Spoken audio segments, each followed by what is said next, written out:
Tout au long du premier trimestre 2024, la production pétrolière du Nigeria a été globalement instable malgré les efforts des autorités pour optimiser le rendement. Afin de régulariser la situation, le gouvernement nigérien ambitionne de porter la production pétrolière du pays à 1,7 million de barils par jour.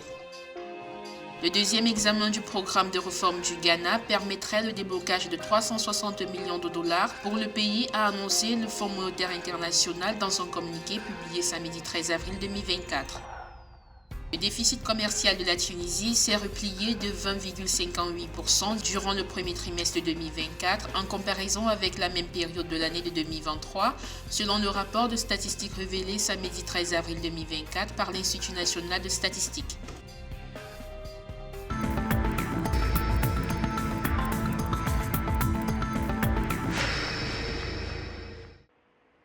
S'exprimant samedi 13 avril 2024 sur la dynamique de production du pétrole du Nigeria, le ministre d'État au pétrole, Heineken Lokpobiri, a indiqué l'ambition du gouvernement fédéral de porter la production pétrolière du pays à 1,7 million de barils par jour à court terme.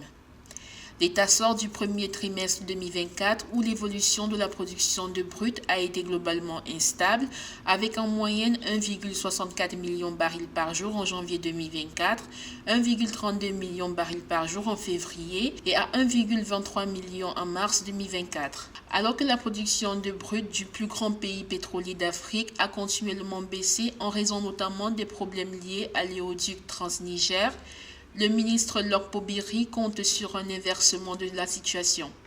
Le gouvernement travaille à optimiser les rendements de tous les puits à l'échelle fédérale en vue d'augmenter la rente pétrolière qui finance encore une part importante du budget de l'État malgré les plans de diversification de l'économie.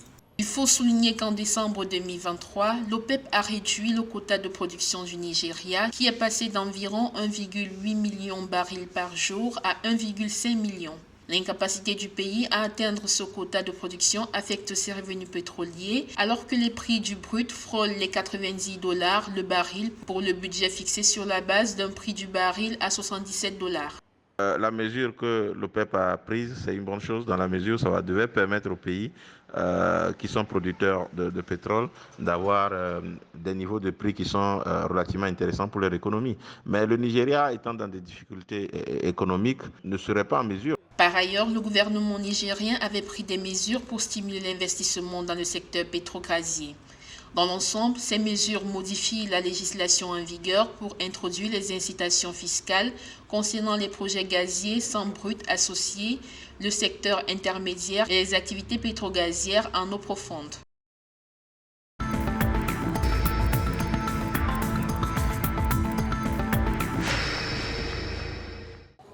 Le deuxième examen du programme de réforme du Ghana permettra le déblocage de 360 millions de dollars pour le pays, a annoncé le Fonds monétaire international dans un communiqué publié samedi 13 avril 2024. Le communiqué souligne également que les réformes du Ghana enregistrées dans le cadre de ce programme ont été globalement solides. La plupart des objectifs quantitatifs ont été atteints. Le résultat positif de l'examen ouvrirait les voies aux pays d'Afrique de l'Ouest pour qu'ils puissent bénéficier des 360 millions de dollars prévus comme troisième tranche de décaissement au titre de la facilité élargie du crédit de 36 mois du Fonds monétaire international. Parallèlement, le ministre ghanéen des Finances, Mohamed Amin Adam, a déclaré qu'il était optimiste quant à la capacité du Ghana à conclure un accord avec tous ses créanciers en temps utile pour assurer le succès des réformes.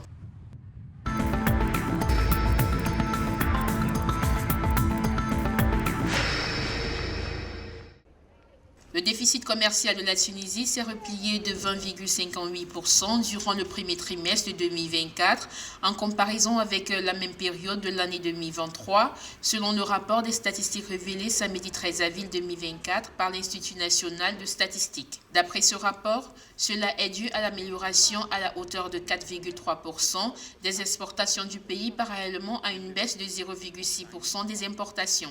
En valeur, les exportations ont atteint 16 200 287,9 millions de dinars face à des importations de l'ordre de 19 460,5 millions de dinars. La tendance haussière des exportations tunisiennes a touché particulièrement la filière de l'industrie agroalimentaire avec 53,8% de progression sous l'effet de fléchissement des exportations d'huile d'olive.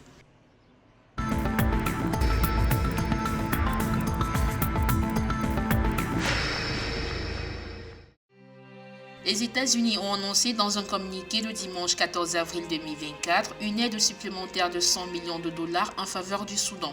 Selon ce communiqué, Washington veut inciter la communauté internationale à être généreuse à l'approche du premier anniversaire de la guerre dans ce pays du nord-est africain. L'administratrice de l'I7, Samantha Power, a déclaré que les fonds supplémentaires serviront à l'aide alimentaire d'urgence et à d'autres aides vitales. Pour rappel, la guerre a éclaté au Soudan le 15 avril 2023 entre l'armée soudanaise et les paramilitaires forces de soutien rapide, détruisant les infrastructures du pays.